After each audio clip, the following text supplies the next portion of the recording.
Hello everyone. I hope you all are doing really great. In today's discussion, we're going to talk about the syllabus for Computer Science CUET PG 2027 examination, which is SCQP09.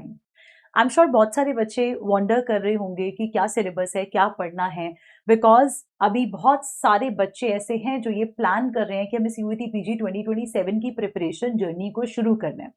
तो सबसे पहले तो मैं ये बता दूं कि all those who are planning to start, it is actually the right time. अगर आप लेट करते हैं तो आप जेन्युइनली लेट हो जाएंगे. रीजन, क्योंकि अभी थोड़े समय में आपके सेमेस्टर एग्जामिनेशन आ जाएंगे या फिर आपके पास कुछ और अपने कॉलेज लेवल के बर्डन हो जाएंगे, जिसकी वजह से आपको ऐसा लगेगा कि मेरे को प्रिपरेशन के अंदर समय कम मिल रहा है. So it is actually the right time to start your preparation journey. But जब हम शुरू करते हैं अपनी प्रिपरेशन जर्नी, तो मेरे हिसाब से पहला सवाल यहाँ से शुरू होता है कि सिलेबस क्या है, what actually we have to study. And for that, I'm going to show you the entire syllabus जो आपको पढ़ना है. And this complete portion will be the paper for 2027 examination. And अभी इसके अंदर कोई change नहीं है as of now. अगर कोई फ्यूचर में चेंज होता है तो will definitely let you know.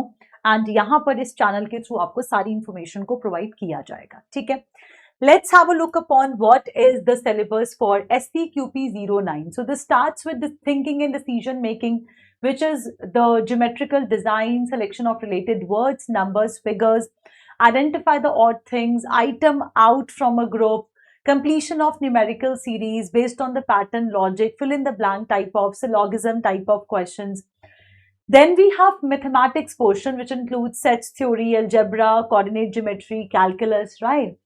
And जहां मैं डिस्कशन करने वाली हूँ, जो मैं पढ़ाने वाली हूँ, वो कंप्यूटर का सेक्शन होगा आपका मेन, जहां पर आपके पास बड़े मेजर 3 यूनिट्स आते हैं which you have to study from the scratch and going towards the advance level, जैसे कि operating system, data structures and also the third one digital fundamentals, right. तो कंप्यूटर जो आपके SCQP09 का सबसे ज्यादा मेजर पोर्शन है, सबसे ज्यादा क्वेश्चंस आपको इसी टॉपिक, इसी पूरे पोर्शन में से आने वाले हैं, कंप्यूटर वाले सेक्शन में से आने वाले हैं.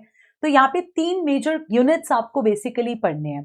आई एम श्योर आप ये सब कुछ ग्रेजुएशन के अंदर वैसे पढ़ चुके होंगे, but when you talk about entrance level examination, then we do not have to only score marks. What they check in entrance examination is your core conceptual knowledge. आपको ज्ञान कितना है, आपको नॉलेज कितना, आपको कंटेंट आपने रटा तो नहीं है, आपको कंटेंट का फंडामेंटल कितना पता है. This is what they check in entrance examinations.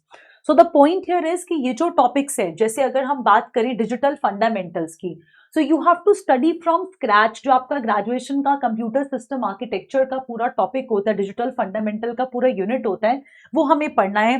Starting from the number system, conversions, binary, octal, decimal, complements को फाइंड करना, ones complement, twos complement, nines complement, tens complement, sevens, eights, 15, 16, तो all type of compliments, है ना. इसके साथ साथ बच्चे हमारे पास कंप्यूटर आर्थमेटिक का पोर्शन भी आ जाता है, जहां पर आपके पास एडिशन, सब्ट्रैक्शन, मल्टीप्लिकेशन, डिवीजन, ये सब पोर्शन है. अलॉन्ग विद दिस आप देखो नेगेटिव नंबर्स हमें दे देते हैं जो कि टूस कॉम्प्लीमेंट के फॉर्म में होते हैं. तो बच्चे यूजुअली इन छोटे छोटे पॉइंट्स में कंफ्यूज हो जाते हैं, बट ये बहुत ईजी टॉपिक है. Once you understand, it's like absolutely like mathematics. एक बार आपको समझ में आ गया, you just need practice of questions and you're definitely going to score good marks in it, right?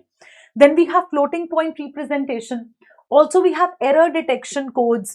इसके साथ साथ बच्चे पूरा का पूरा आपका बूलियन अलजेब्रा का कंसेप्ट है. May it be the logics, जो कि आपके बूलियन के फॉर्मूलाज होते हैं, है ना, प्रॉपर्टीज हैं, वो सब कुछ.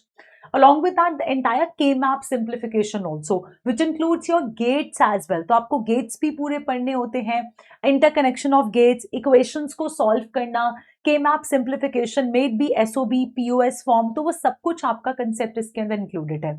इसके साथ साथ भी ऑल्सो आप कॉम्बिनेशनल सीक्वेंशियल सर्किट्स, जो आपका बहुत मेजर पार्ट है. The categories of combinational circuits में it be multiplexer, demultiplexers, encoders, decoders, right.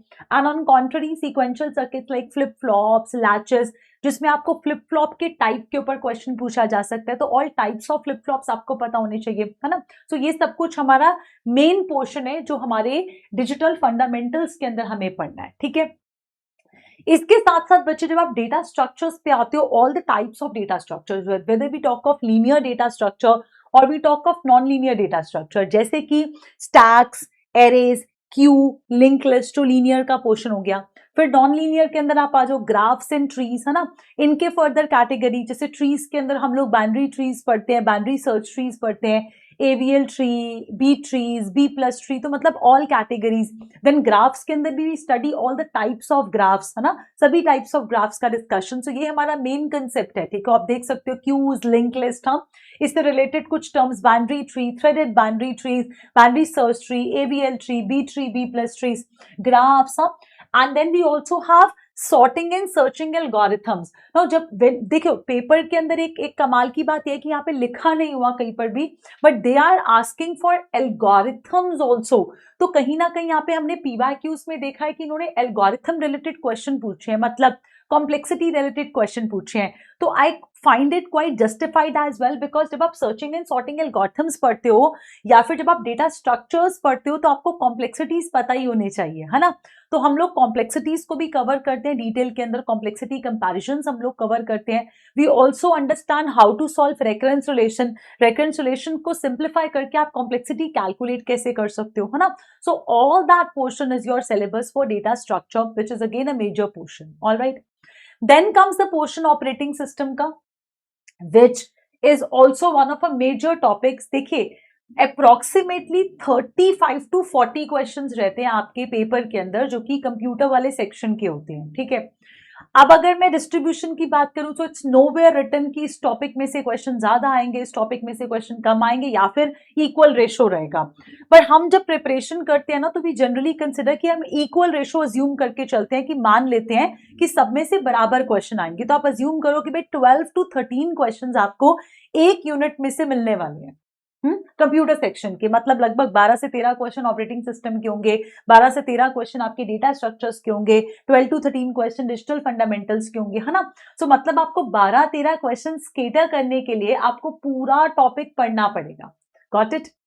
Operating system में हमें starting from the process scheduling, जहां से हमारा मेन कंसेप्ट स्टार्ट होता है, प्रोसेसेस से स्टार्ट होता है, process state diagram, the various types of schedulers, then process scheduling where we have to study what is long term, short term, medium term schedulers, right. Then going further to what is threads, how threads are different from processes, what are user level threads, what are kernel level threads, right. Then we have to see IPC, inter-process communication, synchronization, critical section, semaphore, synchronization के क्या क्या tools हम लोग use कर सकते हैं, वो सब कुछ, है ना। Then इसके बाद deadlock का portion आ जाता है, आपका पूरा deadlock का concept, deadlock detection, deadlock avoidance, deadlock recovery. Then we have the concept which is memory management. That is also one of a major part, because memory management includes the various portion, non-continuous allocation and continuous memory allocation, where we talk of fixed partitions, variable partitions. We also talk of paging, segmentation. We also talk of very important logical address, physical address, है ना। तो ये सब कुछ इसका portion है, memory management, virtual memory, all come under memory management portion. And we also study the concept of file input output system and some of the commands of DOS, Unix, Windows as well, right. So ये total जैसे मैंने आपको बोला, all in all आप around 35 to 40 questions इसमें से expect कर सकते हो। एंड इसके लिए आपको ये पूरे टॉपिक्स को बहुत डिटेल के अंदर पढ़ना पड़ता है, ऊपर से नहीं। वी हैव टॉपिक्स जहां से आपके क्वेश्चन फॉर श्योर पूछे जा रहे हैं, and we also have topics जो कि हमारे कुछ रेयर पार्ट्स के अंदर आते हैं। But again to cater such things you have to cover the entire portion of the computer section, जो आपका मेजर पोर्शन है SCQP 09 का, ठीक है। अब क्या प्रिपरेशन स्ट्रैटेजी हो सकती है, वो भी मैं आपके साथ एक वीडियो के अंदर डिस्कस करूंगी। So stay connected with me, and all those who have not purchased the paid batch, they can quickly go and check Samarth Pro batch, Samarth Infinity batch on the PW app and get yourself enrolled, because it's actually the right time to start your preparation journey. Thank you so much. See you in the next video. God bless. Bye.